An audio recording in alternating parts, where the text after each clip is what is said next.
L'enjeu, ce n'est pas d'avoir la foi, parce que dans la spiritualité, on n'aime pas les gens qui ont la foi. Vous voyez, c'est même des esprits faibles. Il s'agit de connaître comment le Créateur agit dans sa création. Et c'est ça, c'est là où se fixe, je dirais, la différence, ce qu'on appelle la ligne de démarcation entre la spiritualité et la religion. Il n'y a pas de manipulation dans la spiritualité parce qu'on vous enseigne la loi. Dans la religion, oui, parce qu'on ne vous enseigne pas la loi. Problème. L'Asie, la Chine et l'Inde n'ont pas eu besoin du christianisme et de l'islam pour être là où ils sont. D'où vient-il que les Africains soient accrochés au christianisme et à l'islam pour s'en sortir? Que dans cette image, Jésus il est marié avec Marie de Madeleine, il a une descendance, donc c'est un homme tout à fait comme nous, pas le fils de Dieu comme on l'entend. Quand les Européens vivaient encore dans des huttes, étaient extrêmement primitifs, ne connaissaient ni l'astronomie, ni la philosophie, absolument rien. Et alors qu'en Afrique, c'était déjà extrêmement développé. Après avoir réfléchi plusieurs années, et j'ai compris finalement que tout ce que nous sommes en train de faire, c'est de la distraction. Il faut sortir véritablement de cette adolescence retardée pour mettre en place des mécanismes, encore toucher des questions de fond et trouver des solutions de fond. Et ça... Nous sommes sans doute en train de vivre la fin de l'hégémonie occidentale sur le monde. Si on continue à faire comme avant, alors nous perdrons définitivement le contrôle. Et alors ce sera l'effacement. Je peux vous le dire avec certitude. Nous savons que les civilisations disparaissent, les pays aussi. L'Europe disparaîtra. Très bien, mesdames et messieurs, très content de vous retrouver dans le cadre de notre émission Afro-Lumière. Vous vous attendiez le moins. Aujourd'hui, nous rappelons pour vous Yamba Yamba Oto Konda Penengongole Teta. Enseignant à l'université, opérateur politique de haut niveau dans notre pays. Et donc, ce n'est plus une personne à vous présenter. Alors, aujourd'hui, nous l'appelons pour essayer de partager avec lui la question de la température actuelle du monde. Bonjour, ancêtre Yamba Yamba. Bonjour, croyant Lobola. Merci pour être avec nous, échanger sur la situation du monde, comment le monde évolue et comment nous, les Africains, nous nous positionnons par rapport à l'évolution de cette situation. Très bien. Ancêtre Yamba Yamba, vous avez votre double casquette, c'est clair, on vous voit en chemise avec l'image, les effigies, enfin les photos du chef de l'État. Donc, Yamba Yamba, c'est un haut cadre de l'UDPS, le parti au pouvoir en RDC. Mais bientôt, Yamba Yamba, ça ne fait pas l'ombre d'un seul doute, et ça circule dans les médias, dans tous les réseaux sociaux. Bientôt, Yamba Yamba, gouverneur dans sa province du Sankourou. Alors, je reçois des attaques. Je reçois des attaques de la part de tous ceux qui vous connaissent, parce que vous êtes déjà un homme très populaire sur le plan politique, mais aussi sur le plan spirituel. Et donc, des attaques qui fusent de partout, disant que voilà, finalement, il va se rentrer dans le Sankourou, le gouverneur du Sankourou, et ça en fait la spiritualité. Alors, la spiritualité, ancêtre Yamba Yamba, tu es venu juste chercher un peu de popularité pour exprimer votre point de vue, votre position spirituelle. Il est vrai, tu y cours derrière les ancêtres, mais tout ça, quand on voit cette facilité d'abandonner la spiritualité pour te rendre dans le Sankourou pour des fins politiques, c'est que Yamba Yamba a choisi, a fait son choix entre la spiritualité et la politique. Votre réponse, c'est ce qu'on attend, avant toute autre question. Je voudrais saluer tous les Congolais, les Africains, les Afro-descendants à travers le monde, ceux qui croient que l'ancestralisme est notre religion, ceux qui croient que nos valeurs traditionnelles constituent les socles et ce que peut représenter l'action pour l'avenir de l'Afrique. Je voudrais vous rassurer que ça fait aujourd'hui près de 6 siècles la situation des Africains n'a pas l'air de changer. Ça n'a pas l'air de changer simplement parce que nous avons été engloutis dans une espèce de domination caractérisée par 3 composantes essentielles. Il y a la composante religieuse, c'est-à-dire que les différentes religions qui sont opérationnelles chez nous sont des religions importées, dites révélées. La composante éducative, où le système d'enseignement est un système importé qui fait de nous des abrutis fondationnels, des hommes désarticulés, des hommes désintégrés, des hommes qui sont en divorce avec les réalités de leur milieu et que nous ne fonctionnons pas en termes de besoins de notre société. Il y a la composante politique. Cette composante politique est basée essentiellement sur une démocratie importée, considérée comme l'idéal civilisationnel. Une démocratie qui frise un piège dans notre société et qui ne nous a jamais donné des résultats. Et donc ces différents systèmes mis en place ont engendré d'autres systèmes connexes, etc., qui permettent de consolider la domination occidentale dans notre pays, dans notre continent. Alors maintenant, est-ce que Yamba, qui considère la spiritualité comme étant le socle de toute action, est-ce que ai-je abandonné pour le fait d'avoir des ambitions politiques? Moi je dis, mais c'est se tromper. Même la politique ne peut pas se faire sans spiritualité. Certes, nous avons utilisé une politique qui ne s'est pas référée à notre spiritualité. Vous avez les résultats.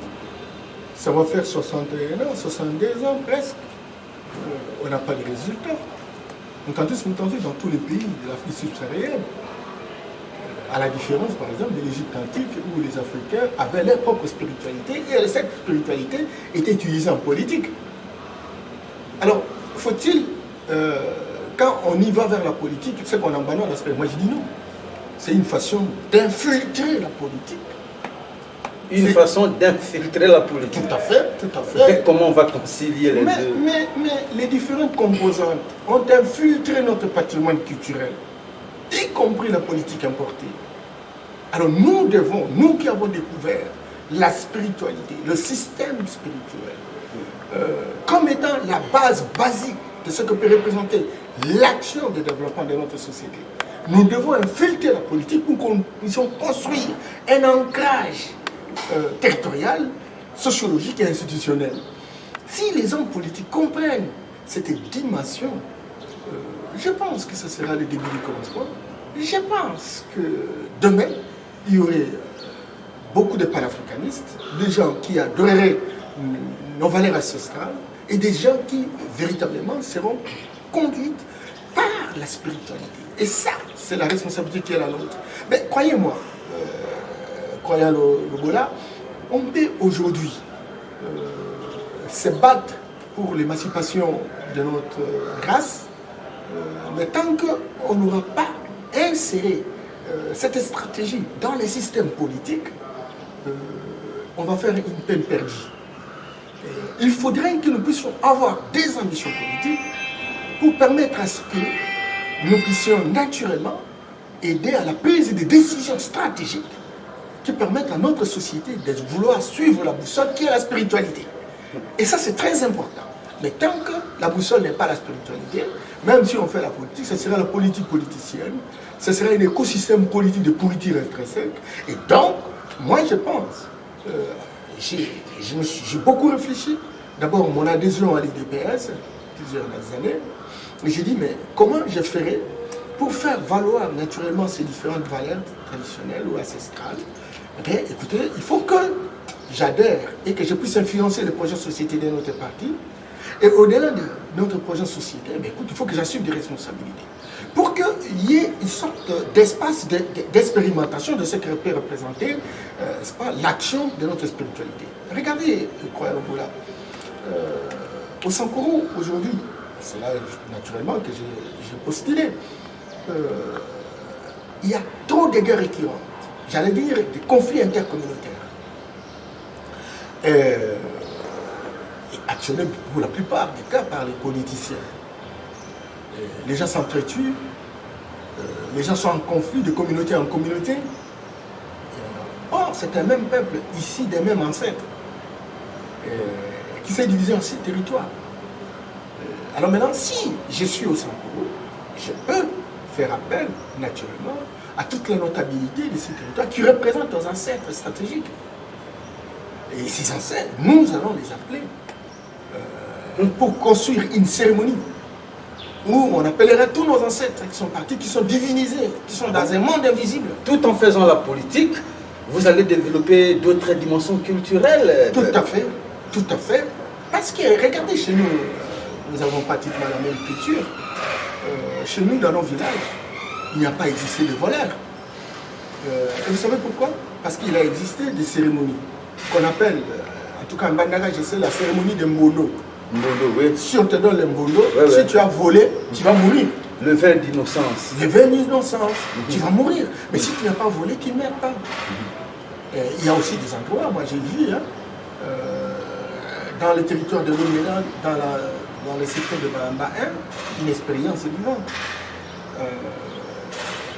Les gens qui font, par exemple, la débauche avec les femmes d'autrui, les gens qui volent, les gens qui s'entretuent, parfois posent des actes incontrôlés même en forêt.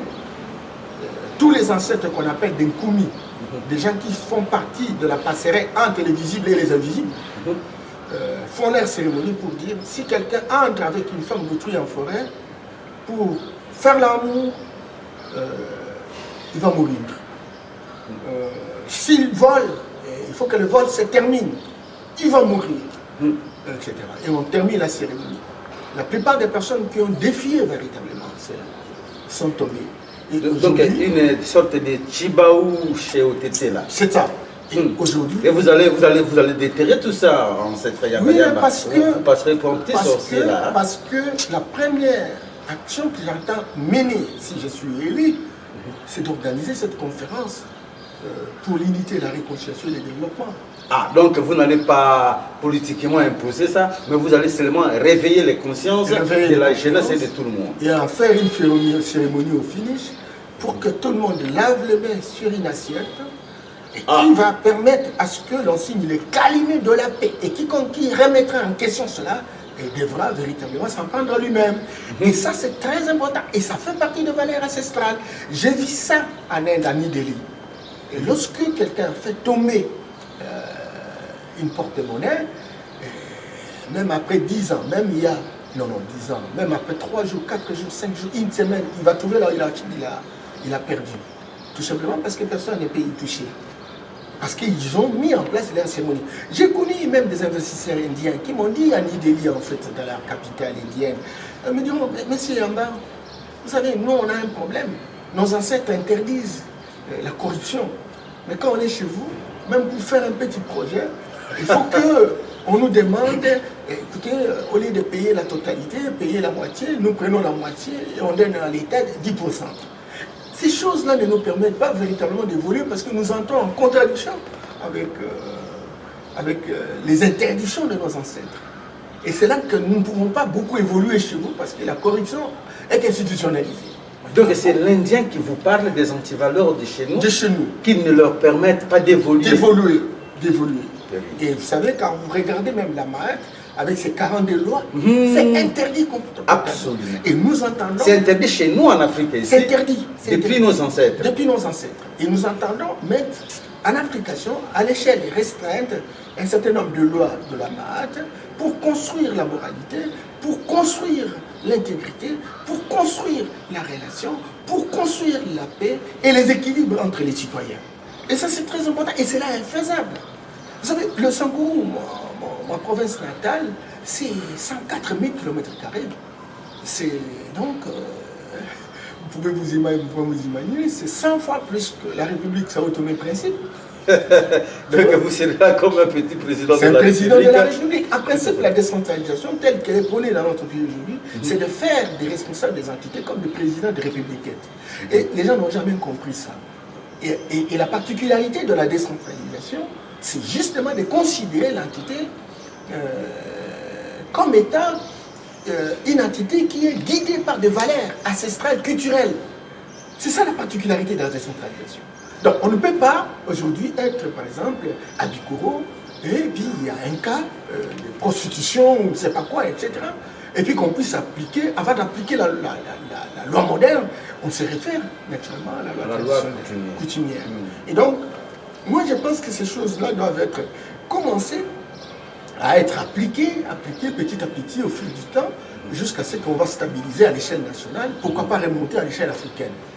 Très bien, Ancêtre Yamba Yamba, j'ai failli tenter de continuer avec des questions relatives à l'applicabilité de ces fonds qui seront alloués dans nos territoires, parce que je me rends compte que vous êtes tout à fait maître de ces choses, mais je vous promets que la prochaine émission, nous allons nous atteler là-dessus, parce que ça vaut tout son pesant d'or, la question qui touche à la vie nationale. Mais aujourd'hui, comme nous l'avons prévu, nous allons aborder la question de la température du monde, la question liée à la guerre de l'Ukraine.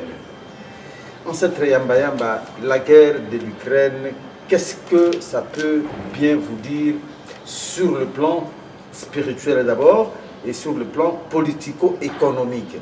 La vie de la planète aujourd'hui ou hier avant la guerre sera-t-elle la même après cette guerre ou il y aura quelque chose qui va devoir changer? En tout cas, cher ami, il faut reconnaître que le monde est en pleine mutation. Vous savez que nous Africains, avons été, je sais pas, la plus grande puissance du monde. Mais cette puissance a été délocalisée après des millénaires. Aujourd'hui, nous sommes dans un processus de délocalisation parce que quand la puissance nous a quittés, c'est allé, je sais pas, en Occident. Et aujourd'hui, elle est en train véritablement d'aller vers l'Asie. Donc, cela n'empêche que, bon, ça revienne chez nous, quoi, parce que le panier continue à circuler. Et aujourd'hui, certes, avec la guerre de l'Ukraine, où il y a une certaine opposition entre l'Occident et l'Orient, montre la matérialisation physique de ce que représente cette délocalisation de la puissance. Raison pour laquelle les Occidentaux sont conscients et ne veulent pas s'engager directement pour éviter véritablement que cet effondrement n'intervienne. Parce que toutes les projections, toutes les prédictions sont claires pour ressortir l'effondrement de l'Occident. Et donc, croyez-moi, première lecture, c'est un problème de transfert de puissance. Et ce transfert de puissance va se faire avec une décadence brutale, axée naturellement par une guerre nucléaire hypersensible et destructrice transfert de l'humanité. De puissance de quel côté vers quel autre côté? Le transfert de la puissance de l'Occident vers l'Orient. Vous connaissez l'Eurasiatique. Vous avez la Russie et l'Asie, notamment les Chinois. Vous avez vu même là, au Conseil de sécurité, les Indiens qui sont très proches des États-Unis, etc. Changer carrément de position. N'ont pas voté en faveur des États-Unis, etc. C'est très clair que cela est en train de se matérialiser. Ça, c'est la première lecture. Deuxième lecture, c'est de dire que depuis la guerre, la Deuxième Guerre mondiale, c'est très clair que, bon, il y a eu des vainqueurs de la Deuxième Guerre mondiale. Vous avez, d'une part, l'URSS, et d'autre part, les États-Unis, et qui a créé naturellement deux camps. Il y a la guerre, le camp des progressistes et le camp des modérés. Les progressistes sont des communistes, qu'on a appelés de plusieurs façons socialistes, je ne sais pas, etc. Et vous avez les modérés, les capitalistes, les libéraux, compagnie, guidés par les Américains, et l'autre camp guidé par l'Union soviétique. Écoutez, cela a persisté jusqu'à ce que l'Amérique a dû gagner Parce qu'en 89, avec la perestroïka et le glasnost, avec Gorbatchev, etc. Et donc, il y a eu éclatement en 91, n'est-ce pas, de l'URSS. Ce qui a marqué la fin de la guerre froide. Cette guerre froide qui a divisé l'Afrique en deux parties. Il y avait des modérés et des progressistes. Vous savez que la création des États-Unis d'Afrique, telle que prônée par des gens comme Kwame Nkrumah, Modibo Keïta, Sékou Touré et compagnie, Cheikh Anta Diop, etc., n'a pas réussi. Tout simplement parce qu'il y avait la guerre froide. Après la Deuxième Guerre mondiale, on a mis en place la guerre froide. Et vous avez vu comment on a évolué avec la guerre froide qui nous a amenés au pouvoir des colonels, où seuls les militaires devraient être des chefs d'État parce qu'ils devraient maintenir la discipline au service des puissances d'argent. Et 89, 90, le vent de la perestroïka a poussé à mettre fin et qu'il est resté un seul directeur du monde, les États-Unis. Alors maintenant, les États-Unis ont dominé le monde, éclatement de l'Union soviétique, la Russie est devenue un pays indépendant, l'Ukraine un pays, la Tchétchénie, etc. Tous ces pays, en fait, qui faisaient partie de l'Union soviétique, qui sont devenus indépendants. Alors, l'URSS était atomisé à plat. Bien entendu. Alors, maintenant, qu'est-ce qui se passe?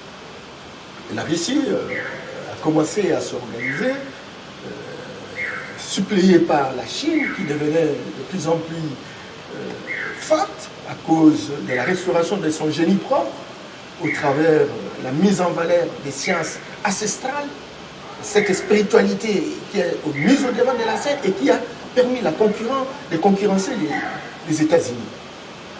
Alors maintenant, ces rapprochements entre la Russie et la Chine provoquent, au début des années 2000, une nouvelle guerre froide qui s'accentue naturellement après 2010-2015 avec l'ascension, n'est-ce pas, de la Chine et de la Russie, au point où aujourd'hui la Russie est la plus grande puissance nucléaire au monde.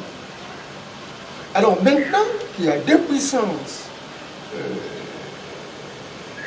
qui sont en compétition, il y a d'une part l'Occident au travers de l'OTAN, et puis bon, il y a la coalition, la Russie et la Chine.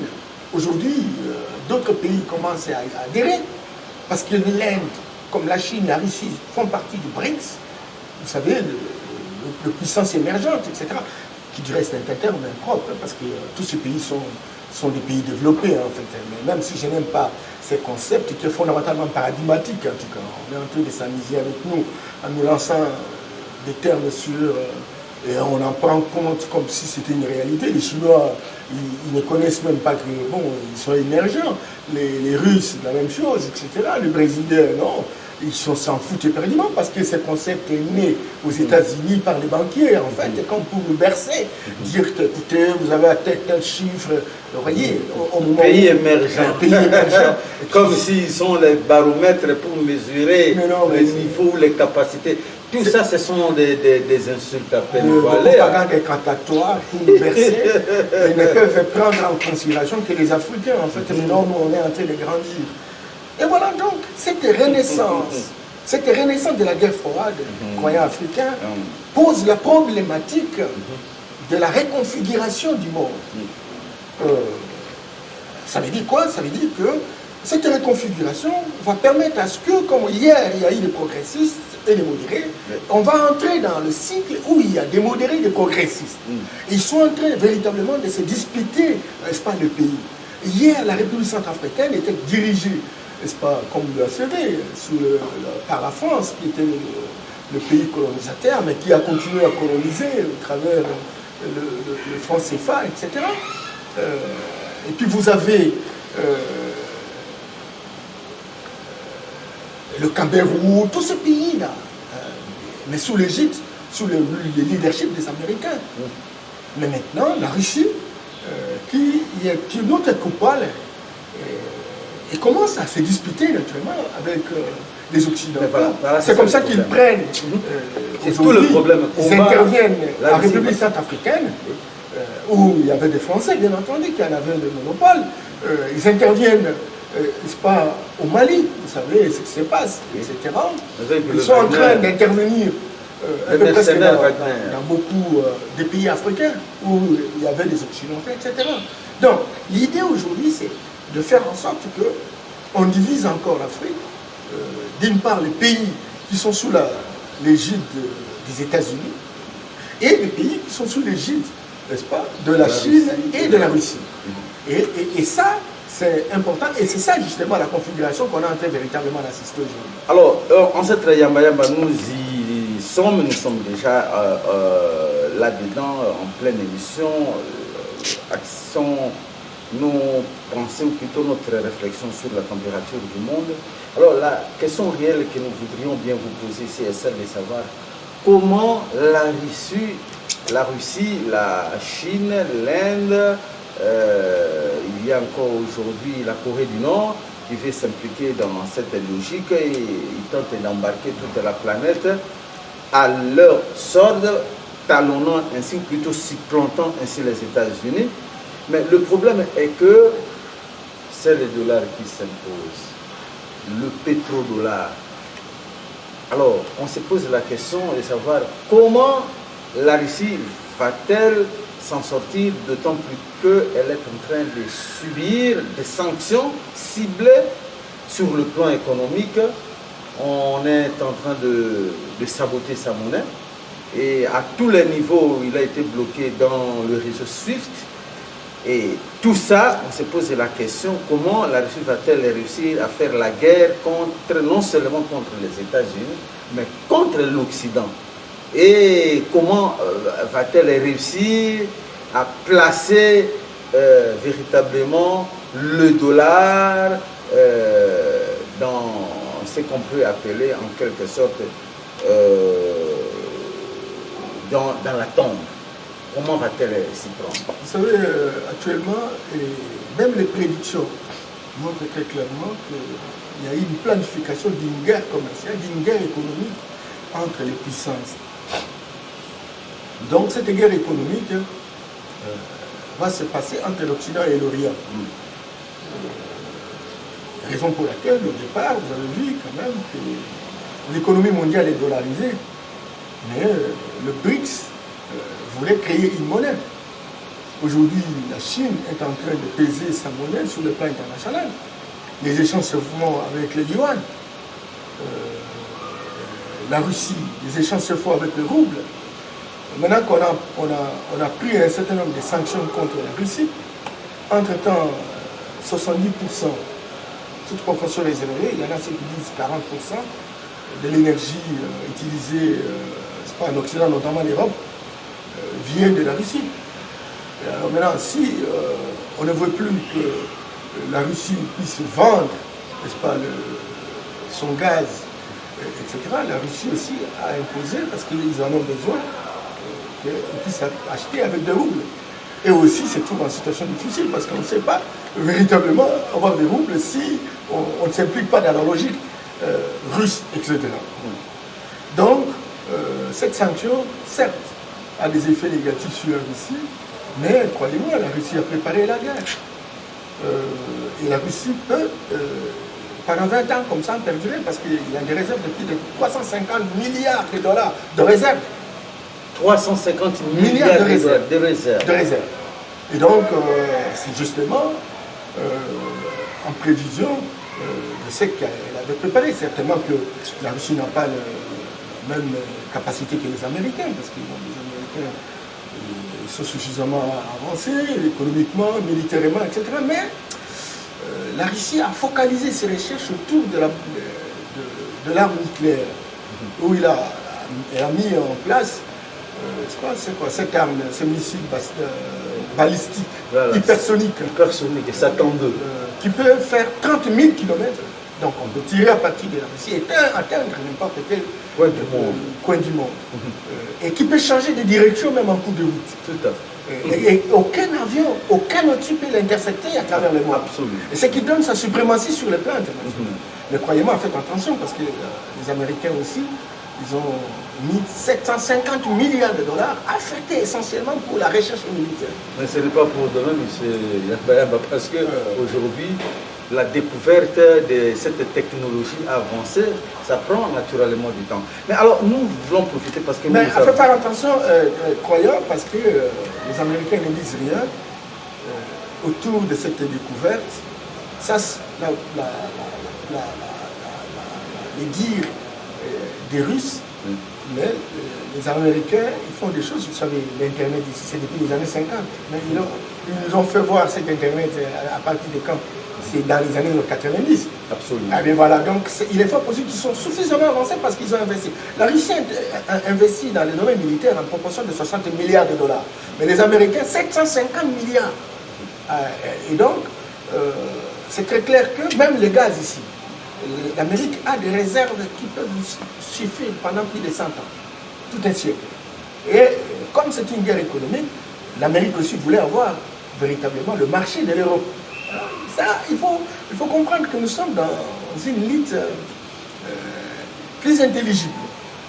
Et aujourd'hui, il a même prôné à ce que le gaz américain soit vendu en Europe, à la différence de la situation antérieure où celle de gaz russe était oui, tout à fait. utilisée en Europe. Tout le problème est que, comme vous venez de le dire, on est en train d'évoluer vers ce transfert de puissance, et d'autant plus que le gaz américain sera liquéfié. C'est ça, le gaz est liquéfié. Et si ça arrive en Europe, il faudra le régazifier. Et ça risque de coûter très très cher aux Européens. Et raison pour laquelle ils ont de la peine de pouvoir changer de fusil d'épaule. Ils sont en train d'importer et de continuer toujours d'importer le gaz russe. Et moi, je crois plutôt à votre thèse qui nous affirme que nous sommes en train de subir véritablement un transfert de puissance de l'Occident vers l'Orient, parce qu'après tout, le dollar aujourd'hui, comme l'affirment eux-mêmes les Américains, commence déjà à chuter et pratiquement ça risque d'être entraîné vers sa mort. Alors, cela nous permet justement de vous poser la question de savoir quelle doit être aujourd'hui la position des Africains par rapport à cette guerre qui oppose l'Orient à l'Occident. Où est-ce que nous devons nous placer? Croyant, vous rappelez, et pas besoin de le répéter, que une expérience américaine, avant de répondre à la question, les Noirs se sont battus, beaucoup battus aux États-Unis. Les enfants descendants, bien entendu, ils ont été victimes de la ségrégation raciale. Même dans le bus, ils ont vécu tout leur temps. Je voudrais que vous donniez une réponse beaucoup plus rationnelle, mais beaucoup moins sentimentale et beaucoup moins raciste. Ok. Voilà. Alors, je donne juste un exemple. Oui. Et les Noirs, bien qu'étant victimes de la ségrégation raciale, ont pris une décision dans le cadre de la citoyenneté responsable, de l'activation de l'affirmation de leur citoyenneté, pour dire nous devons boycotter le bis américain. Parce que chaque fois qu'on entre, il y a un endroit où les Noirs doivent s'asseoir et ils ne peuvent pas être à côté des Blancs. Ils avaient pris une décision ils ne peuvent plus entrer dans le bus. Et ils ont fait toute une année de boycott, les Noirs. Aux États-Unis. Aux États-Unis. Ils faisaient seulement les pieds. Ah bon? Mais qu'est-ce qui se passe? Ça, c'est de l'histoire. Après une année, une décision a été prise. Je me rappelle bien, c'était John F. Kennedy à l'époque, etc., pour supprimer cette ségrégation raciale. Une année après. Et puis finalement, les Noirs ont jubilé, et puis finalement, ils sont revenus dans le même bus. Or, pendant une année qu'ils avaient de boycott, ils ont souffert, mais ils auraient pu réfléchir sur les alternatives. Ça veut dire inventer leur propre bus. Il fallait que le génie puisse aider à ce qu'on fabrique leur propre bus. Mais malheureusement, ils ont boycotté le même bus. Le système est resté le même, même si on a changé la ségrégation. Mais ils sont rentrés dans le même bus sans inventer leur propre bus. C'est que c'était une solution d'Autriche. Ils auraient pu inventer d'autres solutions que les solutions anciennes. Voilà pourquoi la ségrégation continue. Alors maintenant, les Africains. Les Africains ont été dominés par l'Occident. pendant 6 siècles. Ça continue jusqu'aujourd'hui. Les Orientaux entrent dans la DAS pour faire la même chose. Combien nous n'avons pas chanté l'arrivée, par exemple, des Chinois, des Indiens chez nous, en croyant qu'ils sont du tiers-monde et qu'ils pouvaient naturellement nous inventer des usines de production, de transformation, etc. Et qu'ils produiraient des richesses chez nous, ils produiraient des emplois, et on va résorber le chômage, etc. Mais ils sont revenus pratiquement sur la même position que les Occidentaux. Ils ont fait la même chose que les Occidentaux. Aujourd'hui, les Africains sont en train de dire nous avons souffert avec les Occidentaux. Les Centrafricains disent mais oui, nous avons le besoin des Russes. Mais oubliant qu'il y avait des Russes par le passé, il y avait des pays qui étaient dirigés par des Russes. Nous avons besoin des Chinois, que les Français partent, que tel parte. Les Maliens embrassent les Suisses, les Centrafricains, tout le monde a tendance, même les Burkinabés, cherchent vraiment à embrasser les Russes. Ok. Est-ce qu'il s'agit d'une question de partir d'une puissance à une autre puissance? Ou il s'agit d'une question de changer de paradigme et de se transformer. Et se transformer, d'être plus responsable de soi-même. Est-ce qu'il n'y a pas moyen de profiter véritablement de cette querelle entre l'Orient et les Occidentaux pour que nous puissions inventer notre système qui permette véritablement d'affirmer notre leadership, pour que nous soyons tous en compétition sur le plan mondial, parce que l'Afrique constitue les terrains de prédilection où même des graines pourries viennent germer et nous ne pouvons pas continuer à l'accepter. Ça ne doit pas continuer comme ça. Alors maintenant, tout le monde a tendance à dire oui, les riches vont nous libérer. Arrêtez. Celui qui monte sur les tigres ne veut non seulement descendre, mais de le partager. Celui qui a la puissance ne veut pas non seulement de la céder ou de la partager, mais de continuer à régner. Quand des unités de puissance se rencontrent, l'unité la plus forte domine l'unité la plus faible. Et donc, nous, Africains, sincèrement, nous avons une vie très courte, j'allais dire limitée, de croire que, bon, si les Occidentaux aujourd'hui s'en vont, eh bien, bon, il y a des Russes qui vont nous aider d'arrêter. Quand ils viennent investir, quand ils viennent travailler, ils cherchent. En Centrafrique, ils sont en train véritablement d'exploiter déjà les diamants, non? Donc, il faut faire beaucoup d'attention. Je crois qu'aujourd'hui, on doit pouvoir réfléchir pour rechercher des solutions qui peuvent nous aider dans une perspective d'horizon politique. Si on n'est pas sur ce schéma-là, écoutez, on attendra longtemps et la situation ne va pas changer et on va le regretter. Et la guerre froide va s'installer. Et ce qui sera plus grave, chers croyants africains, c'est que hier, lorsqu'il y avait la guerre froide, des modérés comme des progressistes, écoutez, ce sont les militaires au pouvoir, et vous verrez en Afrique aujourd'hui, parce que chacun veut véritablement se maintenir dans un espace, ils vont chercher à maintenir, à prendre des militaires et les placer dans des pays, etc. Parce qu'avec un militaire, il est capable d'asseoir la discipline, etc. Et ça, c'est le danger. Et c'est comme ça que vous avez trouvé, même dans beaucoup de pays africains, aujourd'hui, il y a plusieurs coups d'État. On remet en question la décentralisation, la démocratie, simplement parce qu'effectivement, il faut que les militaires arrivent, et c'est eux qui peuvent s'imposer, etc. Or, le militaire est soutenu par l'Occident ou il est soutenu par l'Orient. C'est ça ce que ça veut dire. Mais personne ne vient nous libérer, ce ne sont pas des amourettes. Tout à fait. Alors là, Président Ancêtre Yamayaba, tout le problème pour nous les Africains aujourd'hui consiste à savoir comment allons-nous faire pour inventer notre liberté sur le plan de la créativité. Comment on va s'y prendre pour créer, pour inventer. Parce que ça, ce sont les ancêtres qui ont essayé de le faire. Ils étaient dans la métallurgie, ils étaient dans la sidérurgie, ils ont inventé eux-mêmes leurs propres machettes, leurs propres haches, leurs propres bêches, ils ont inventé les feux. Nous, aujourd'hui, nous sommes à l'école de l'Occident, on ne fait rien. Alors, qu'est-ce que nous allons faire pour réussir à nous réinventer et, par voie de logique, à réinventer notre liberté? Croyez africains, vous savez... Quand on monte sur une échelle, pour prendre tel ou tel fruit, si vous n'arrivez pas à monter et à prendre le fruit, il faut changer d'échelle, il faut changer d'escalier. Mais nous voulons avoir le fruit. Nous n'arrivons pas à obtenir le fruit. Et nous continuons à utiliser la même échelle qui ne nous a pas donné la possibilité de prendre le fruit. Le paradigme occidental est fondamentalement hérocentrique. Hérocentrique à rentabilité externe. Toutes les théorie à rentabilité à externe. rentabilité externe. Donc le paradigme occidental est hérocentrique à rentabilité externe. Et c'est un peu de nous expliquer ça en des termes beaucoup plus populaires. C'est-à-dire qu'en fait, l'Occident a créé ce que Samir Amin appelle la théorie des centres et de la périphérie. Les centres, c'est l'Occident, c'est l'idéal civilisationnel, c'est l'unité de mesure, c'est la référence. Qui a des industries, qui a la science et qui est capable de transformer n'importe quel matériel, n'importe quel produit à travers le monde. Et qui a une usine, un réservoir où il va tirer.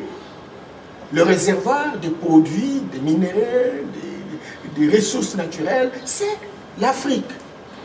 Et donc, il vient prendre en Afrique des ressources qu'il ramène à Brit chez lui, et avec ses industries, il les transforme, il crée des richesses, il crée des emplois, et leurs citoyens. La rentabilité externe. Alors, et maintenant, ça se rentabilise à l'externe.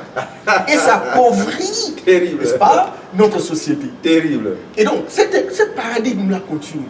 Et l'Orient, la Chine, la Russie, la Corée du Nord, aujourd'hui l'Inde, viennent emboîter le pas à l'Occident. Et s'il y a un dénominateur commun, c'est l'installation d'un paradigme fondamentalement à rentabilité externe. Alors maintenant, beaucoup de chercheurs, Tchèque Atadob, lui disent, écoutez, il faut revenir à la rentabilité interne qui va partir véritablement d'un paradigme afrocentrique. Et ce paradigme n'est pas disponible. Ce paradigme n'est pas disponible, tout simplement parce que nous sommes incapables d'avoir nos propres théories, d'avoir nos propres technologies, d'avoir nos propres sciences qui nous permettent de transformer ce que Dieu nous a donné comme potentialité. Alors comment y arriver? Les ancêtres ont utilisé la spiritualité pour avoir un génie propre. Les Asiatiques aujourd'hui sont considérés comme la Chine, l'Inde, ce sont des États civilisationnels, à la différence vraiment de l'Occident. Ils ont un imaginaire politique autre que celui de l'Occident. Ils se sont imposés simplement parce qu'ils ont restauré leur spiritualité. Et nous, quand on veut parler de la spiritualité, tout le monde vous parle de la sorcellerie. Or, l'Occident utilise la sorcellerie pour dominer le monde. Et la sorcellerie n'est pas que négative. Vous arrivez en Europe, vous arrivez aux États-Unis, vous trouvez des endroits où c'est écrit « sorcier tel ». Sorcier tel, simplement parce qu'il a la connaissance. Même quand vous êtes dans nos villages, on les appelle, chez nous les tétés là, Asomo Konda. Asomo Konda, ça veut dire, ce sont des génies qui inspirent les vivants et qui vous donnent l'intelligence intelligible à pouvoir créer, à créer, à créer, à créer. Regardez, je vous ai donné l'exemple une autre fois des Topoké dans la province orientale, aujourd'hui la Chopo. Mais ils ont un liquide. Lorsqu'ils vont vous articuler dans les yeux, vous êtes capable de voir en demi-kilomètre. Les Blancs, il a profité de ces génies-là pour fabriquer ce satellite. Et nous, au lieu de scientifiser ça, de théoriser ça, de moderniser ça, diabolisons on a diabolisé avec la Bible qui est venue de l'extérieur et qui a dit que tout c'est diabolique, c'est satanique, etc., qui du reste est inventé en termes de stratégie par l'Occident. Vous voyez, comment pouvez-vous imaginer que vous avez des puissances qui peuvent... Regardez, croyants, je suis à Bikoro, et puis il y a un chef qui était décédé, on l'a enterré en Bandaka, il fallait le ramener à Bikoro. C'est à Itipo. Depuis qu'il était en Bandaka, on ne l'avait pas amené. Il n'y avait pas de gibier. On ne pouvait plus trouver des gibiers dans la forêt. Parce qu'on ne l'avait pas ramené. Oui, oui. Et les ancêtres ont crié. Ils ont discuté avec les vivants qui sont en connexion avec eux. Et qui ne s'en réclament pas parce que quand vous le dites, on dit non, il est sorcier. Et donc, ces gens-là ont crié. Et ils sont partis prendre le corps, les chefs. On l'a ramené, les gens ont fait des cérémonies. On l'a enterré. Les jours suivants, entré en forêt, il y a la pluie, il y a la viande, la gogo, etc. Ce sont des puissances que Dieu a données à chaque peuple, à chaque espace, de pouvoir dominer l'environnement qu'il leur a donné. Et ces puissances sont considérées comme diaboliques. On aurait pu les utiliser pour nous permettre, nous là, regardez comment on est arrivé à construire cette maison. Mais qui a appris à nos ancêtres de construire leur maison? Mais il y avait un génie. Qui a appris à nos ancêtres de fabriquer des machettes? Les Blancs n'étaient pas encore là. En tout cas, ils étaient dans quelle université? Mes chers amis, c'en est fini avec Yamba Yamba Choupoto qu'on appelle Ngongolé Teta. Ça chauffe. ça chauffe toujours comme ça, c'est pas de ma faute. La télévision, c'est le temps. Ancêtre Yamba Yamba, vous avez juste un dernier mot, parce qu'on me signale là, on a dépassé les minutes qui nous sont données par notre chaîne. Et donc, le conseil que vous pouvez donner aux Africains par rapport à la température du monde aujourd'hui. Le monde est en pleine imitation. Le monde est en pleine évolution. Il faut que les Africains arrêtent la distraction.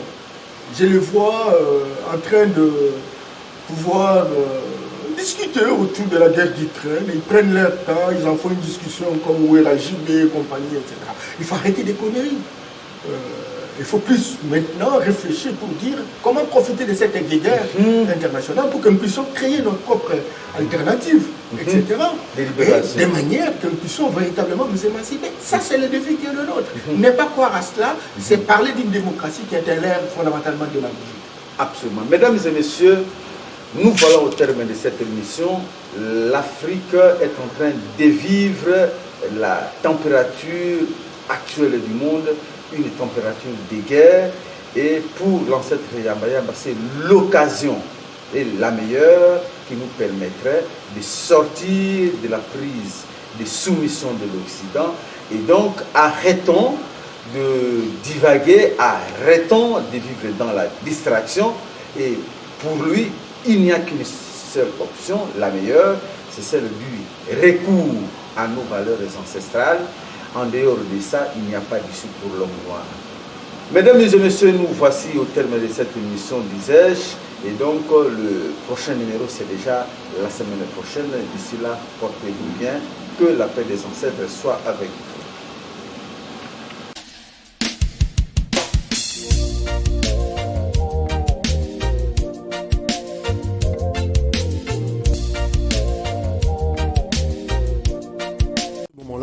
L'enjeu, ce n'est pas d'avoir la foi, parce que dans la spiritualité, on n'aime pas les gens qui ont la foi. Vous voyez, c'est même des esprits faibles. Il s'agit de connaître comment le Créateur agit dans sa création.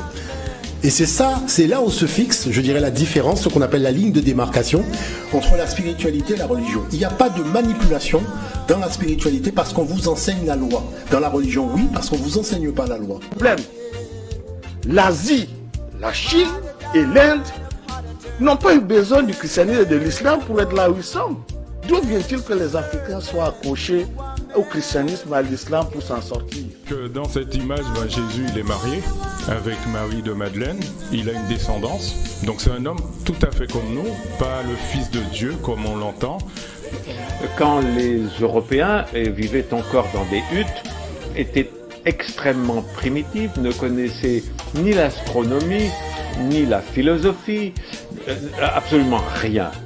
Et alors qu'en Afrique, c'était déjà extrêmement développé.